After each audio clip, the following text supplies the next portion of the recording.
If you look at the long-term prospects for cannabis companies, it's hard not to be positive about the potential in the industry.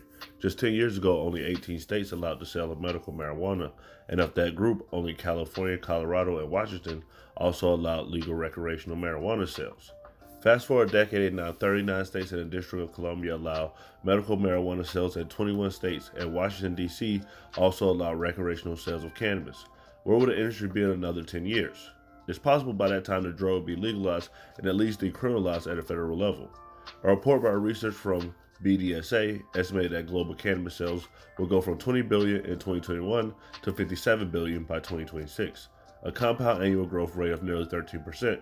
In US, the report estimated that US sales will be 27 billion this year, up by 7% over the 25 million achieved in 2021. That doesn't mean every cannabis company will succeed.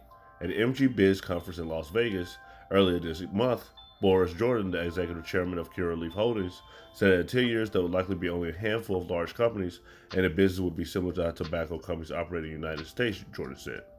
The industry has to consolidate. There's no way there's going to be 35 or 40 or 50 or 100 cannabis company 10 years from now.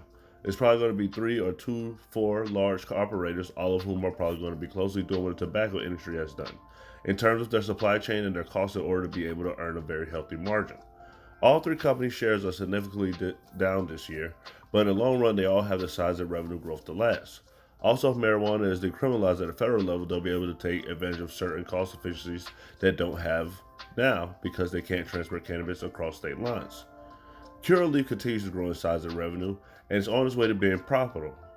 The company has 142 dispensaries in 21 states and are particularly strong in the Northeast.